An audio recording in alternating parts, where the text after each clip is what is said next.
In Hindu societies, priests are the top of the hierarchy, followed by warrior caste, merchant, and daily workers.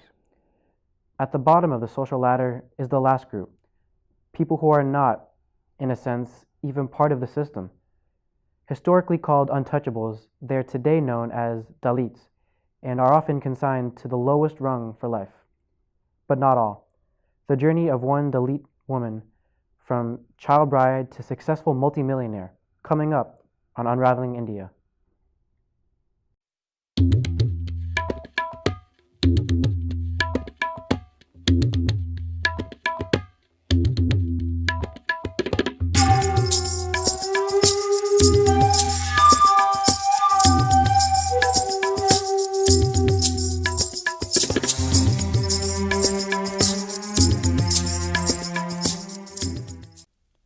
Contrary to popular belief, the Hindu caste system has been somewhat fluid across time, with daily workers on occasion being elevated to the priesthood, and Brahmins being degraded to daily workers. The system was made rigid during British rule in order to divide and conquer India. After independence, Indian politicians assumed the role of the British, continuing their policies of divide and conquer. It was only in the 1990s when globalization coupled with centuries of hard-fought social freedom enabled the rise of untouchables. But in a man's world, a woman needs to work much harder and overcome more obstacles. One such woman is Kalpana Saroj. We talked with Kalpana about her extraordinary journey from being a child bride to a CEO, as well as the future of female entrepreneurs in India. Welcome to Unraveling India, Kalpana. Thank you. You got married at the early age of 12, so you did not get an opportunity to live your childhood. What are your memories growing up? लहानपणाच्या अशा आठवणी तर खूप साऱ्या आहेत. There are many memories from my childhood. My father was a police officer. We lived in police quarters. I got married when I was in 7th grade. My marriage was a failure, so my father brought me back to my hometown. He educated me. But I could not concentrate in school because of the horrific memories of my marriage. Those memories were unbearable. I did not fit in with my classmates. As you know, in India, people like to marry off their daughter and send her to her husband's house, but they do not want her to come back. As the saying goes, a girl goes to her husband's house alive, but should come back permanently only after she is dead. Our society does not accept her coming back to her father's house, no matter how she is being treated. When I came back, people, and even relatives, started verbally abusing my parents for it. I was taken out of school, abused by my in-laws, made to feel that I was the one at fault. I could not live with that, so I took poison. I drank 3 bottles of pesticide, but doctors saved me. The police chief wanted them to save me because I was the daughter of an officer, and my death would have brought a bad name to the police department and to him. Doctors said there was a slim chance of saving me. They wanted me to be moved to the bigger city, but the chief insisted that I be treated right there. I regained consciousness within 24 hours. I was saved. When people used to come visit me, many of them were my father's colleagues. I used to call them uncle. Some of them were my relatives. They were telling me that my death would have brought a bad name to my father and family.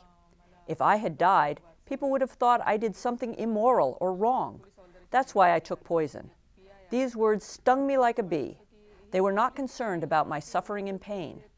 They were not letting me live or die. That's when I decided not to think about dying. I should live to the fullest. I will do something worthwhile with my life. I decided to start my life differently. Yours is truly inspirational story. You are born as a woman, poor, and to a Dalit family. I can't imagine more adverse circumstances to grow up with than these. You are most likely the first in a long history of India to become so successful on your own from the background you come from. Do you think the situation for the poor, Dalit, and women, especially in villages, is any different today than it was at your time?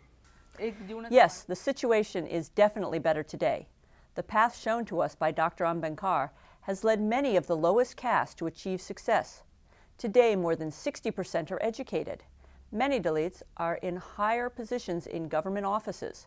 The president of India is a Dalit. Many of them are now entering into business.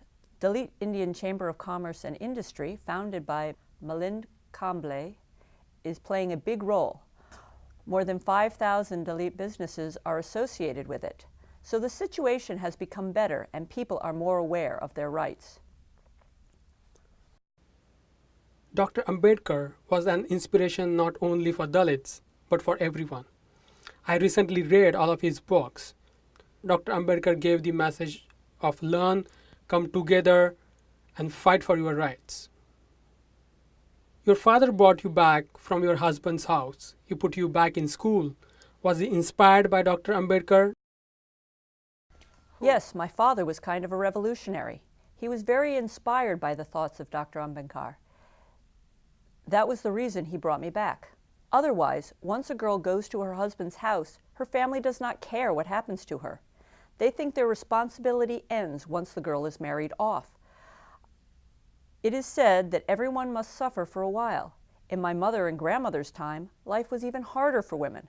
So everyone was of the opinion that my pain and suffering was nothing compared to that. In a society with prevalent opinions like that, my father took me back and put me into school.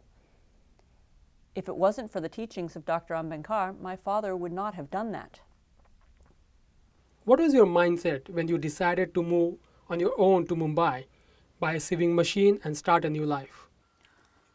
Actually त्यावेळेला तर फक्त एक At that time, I had only one aim in life. That was to survive. If I die, people will say bad things about me. So I wanted to live and do something worthwhile with my life. With this goal, I moved to Mumbai again. My father, being a police officer, was very strict, so I convinced my mother to let me go to Mumbai. I was 16 at the time, and my father was not ready to send a single girl to Mumbai. There was no employment available in my hometown. I was not educated, so a government job was out of the question. The only other option was to go to work in fields. But I did not want to do that.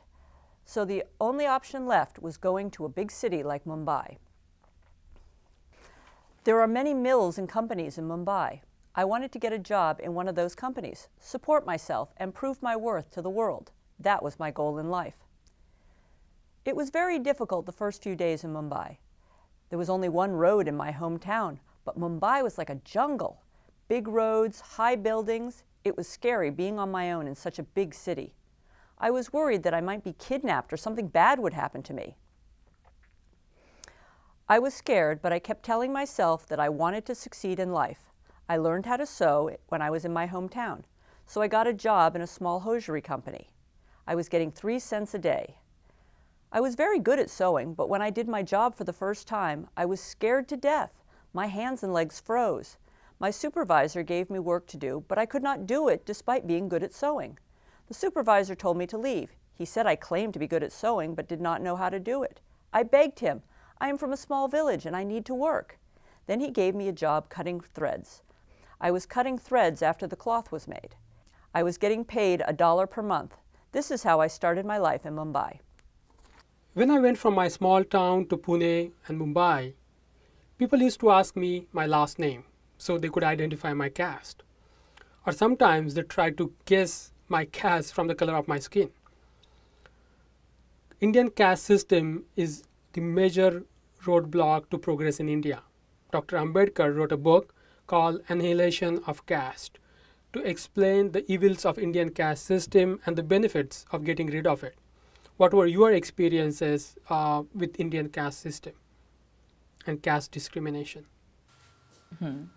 Actually तसं बघायला गेलं तर अनुभव खूप सारे कडू आहेत. Yes, I have many bitter experiences.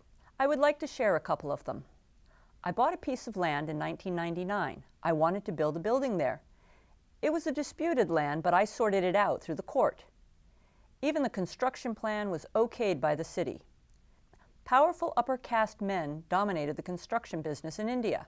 They did not want me entering the construction business because I was a Dalit, a woman, and not from Mumbai. I was from Vidarbha region. A hitman was hired to kill me. Yes, a hitman was hired for $8,000. It was a very big amount back then. Now, years before, I had taken out a loan for 50,000 Indian rupees, about $800 US, to start my own business. I had also started an organization to help educated but unemployed youth. I was helping them earn a living by sharing my business experiences. Because of my work, I had made many friends with many people. One of the guys who came to know about the plan to kill me was one I had helped through my organization. He was shocked to learn that people were planning to kill me. He came to me and told me, "Go back to your village." I asked him why he wanted me to go back. He said he can't tell me the details, but he insisted that I should leave. I refused, saying I would not go anywhere unless he told me the reason. He finally told me about the hitman. He said they warned me multiple times to stop my construction project. I was told that my plan to go ahead with the building, after being told not to do it, had put my life in danger. He warned me to leave immediately if I wanted to save my life. Any woman would have left after being threatened. I want to tell women and men, do not yield to these threats. Your problems will not be solved if you are afraid and leave. Things would not have been any better if I had gone back to my village. I know I had to be strong. I had to keep working hard. I went directly to the police commissioner, Bugangrao Mohite of the Thane district, and told him about the hitman. I told him, "It is sad that a woman can't be safe to conduct her own business under your watch." He would not believe me. I told him I was unable to disclose my source and requested him to investigate the matter to find out the truth. He directed the Kalyan area police chief to investigate the matter. The Kalyan area chief instructed local police departments to verify my claims. The police were able to find these people.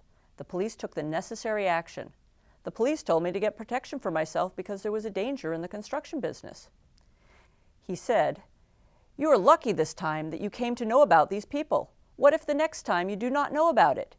It is very likely that you will be attacked, so you better get yourself some private security." I told him, "I do not need protection, but if it is possible, please give me a license for a gun. I am the daughter of a policeman. I know how to use one. I can protect myself." He was very happy to know that I was ready to stand up for myself. He gave me a license within 24 hours. That was my first major encounter against powerful upper caste interests. Dr. Ambedkar taught us that instead of living like sheep, we should die like a tiger. I was ready to die a tigress that would not allow anyone to tread on my rights. I am ready to die fighting for my rights. These incidents happened because I was a woman from a lower caste. But I did not make a public drama about it. I did not use the emotions of the Dalit. Many times such incidents of discrimination cause protests in the street. Many times something bad comes out of these public displays. I did not want that to happen. I wanted to fight my own battle. You were running a successful business at the time. You had won the prestigious Padma Shri award given by the Indian government. Then also you had to face so many difficulties. What do you think about the challenges small businessmen, especially from Dalit and minority communities, face on day-to-day basis, and what can be done to help them? असं आहे ना की काम करत असताना अडचणी There will always be obstacles when you are trying to do something good. Every business person faces difficulties despite his or her caste. Dalit businessmen definitely face more challenges, but the important thing is to overcome these obstacles and move ahead in your life. You can't run away from the challenges. You have to deal with them head on. It was very difficult for me to fight for my rights in the male-dominated business culture. I have been attacked not once, twice, but 3 times, but I did not give up. I kept on fighting. Courage, hard work, honesty, determination, and perseverance. These are the important things to become successful in life. If you make up your mind to complete the work, whether circumstances are favorable or not, if you make up your mind to pursue your dreams, then nothing is impossible. Indian government runs so many businesses, including electricity companies, government hospitals, government railways. These are not only loss-making enterprises, but hundreds of thousands of people die every year due to avoidable train accidents or unnecessary deaths in unhygienic government hospitals. The Modi government is privatizing many of these enterprises. You had no background in business, but you have turned around a loss-making company into a successful profit-making company. What is your opinion on the government encouraging successful Dalit entrepreneurs to run these companies? What if the government privatize a part of Indian Railway and allow you to run? It will not only give opportunity to Dalit entrepreneurs, but improve Indian infrastructure and save many lives. आता It would definitely improve infrastructure. There is already a requirement for Indian government-run enterprises to procure 4% from Dalit businesses. That's right, this requirement is already in place. There are many Dalit businesses benefiting from it. As I said earlier, more than 5,000 businesses run by Dalits are associated with DICCI. I am sure within a short period of time, Dalit business people will become successful in many types of industries. This is just the beginning for them. These Dalit entrepreneurs have no background in business. The government is providing them with loans to start their own ventures. They are benefiting from many government programs such as Startup India and Make in India. I urge Dalit youth to take advantage of these initiatives and benefit from these programs.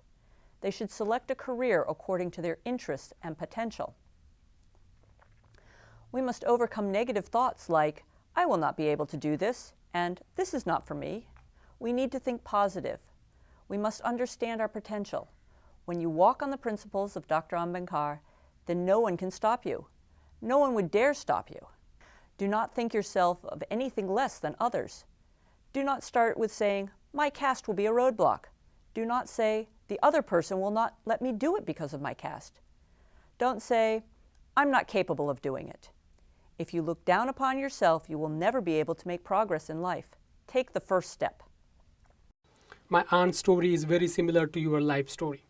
She was married at an early age. She was not treated well by her husband and in-laws. Her father brought her back and educated her. She had also embarked on the same path as you did. She was running her own salon and working as a part-time teacher.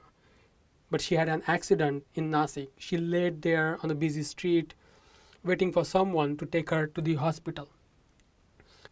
When people finally took her to the private hospital, they refused to admit her. Then she was taken to the government hospital where she died. After listening to your story, I feel she had the potential to become successful like you. पोहोचू शकली ती नक्कीच. Definitely, definitely. This is a very sad story. This is a very sad incident. This should not have happened. She should have succeeded in life. You had a similar tragedy strike your family. Your younger sister died because you did not have money for her treatment. How did you cope with that tragedy and how did that affect you and your family? तेव्हा जीवनाला अशी थोडी At the time of her illness, I had been working at the hosiery company for 2.5 years. I was barely getting back on my own feet. At the same time, my father was suspended from his job. He became a victim of caste politics.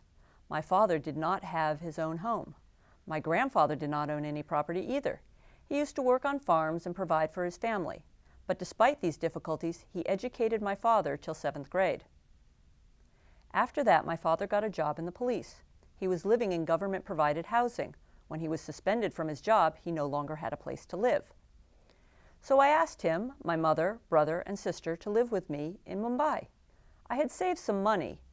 I put a small deposit and rented a room for $1 a month in a modest apartment building. We were all living in that one-room flat. I was the only breadwinner in the family. It was very difficult to sustain everyone with the salary I had. A major part of the salary was going towards rent. We could eat sometimes. Sometimes we had to sleep on empty stomachs. I used to wash my working clothes at night and wear them during the day.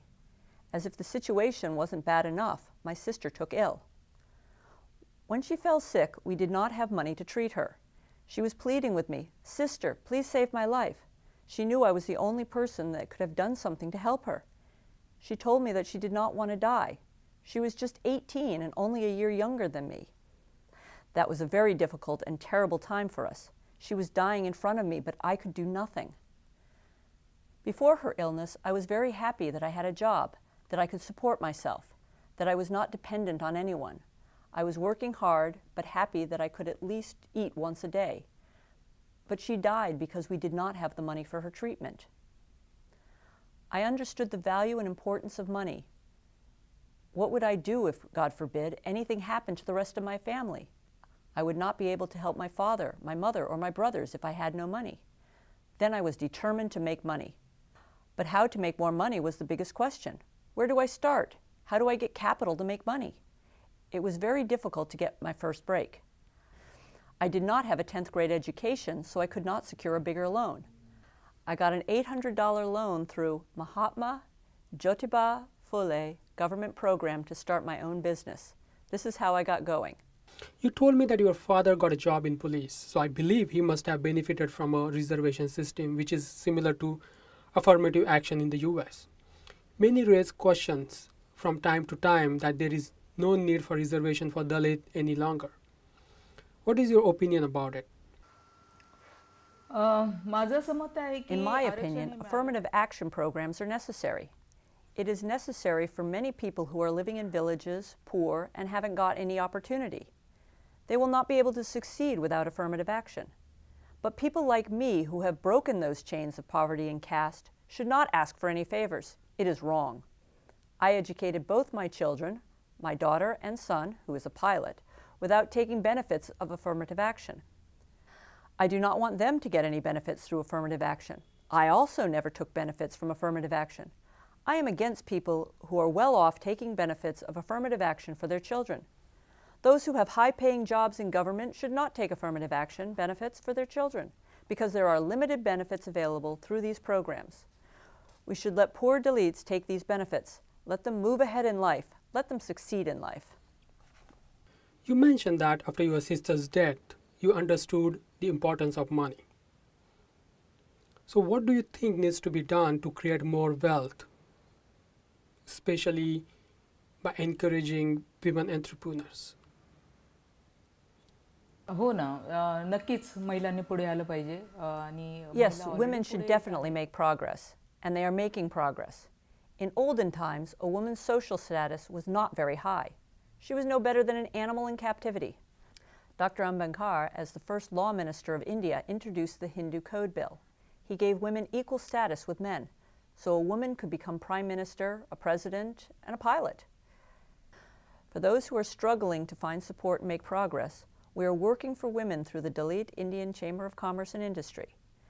There are more than 300 women entrepreneurs associated with it. There are various government programs for women also. Women can get loans to start their own businesses. I was a director of the Indian Women's Bank. There was a time when I was struggling to find capital. As a director, I have approved hundreds of thousands of rupees. I even signed loans for millions of rupees to deserving candidates. In my time, there were no programs to support female entrepreneurs, but now there are so many. For $800, I had to struggle so much as I did not know the process, the documents required.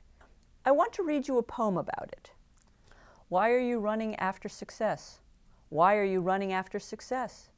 You will make yourself so capable that success will come looking for you. The success will come at your doorstep if you do not give up your courage. It was my courage, it was my hard work, it was my honesty that made me successful.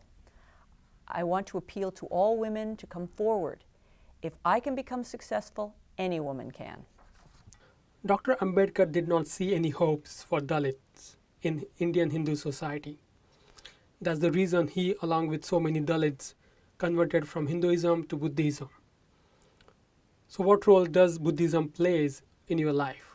Actually माझ्या जीवनामध्ये Buddha has a very positive influence on my life. I have been doing a lot of work for Buddhism. I am happy to tell you that the Buddhist country of Thailand awarded me with an honor. The award is right here next to me. The Parliament of Thailand gave me this award. It is called a Daughter of Buddha. I have organized many Buddhist programs to spread awareness about the religion. I have organized 10-day seminars to create awareness about Buddhism. Buddha gave the message of peace to the world. In today's world, that message is very important. There is so much violence and inequality around us that we need his message more than ever. Inspired by the message, I am doing my part towards achieving global peace. It was really nice speaking with you. Your life and your story are truly inspirational. It is as equally inspirational to men as it is to women. It is as equally inspirational to non-Indian as it is to Indians. Thank you for joining me today at ACMi studio in Boston. Thank you. Thank you.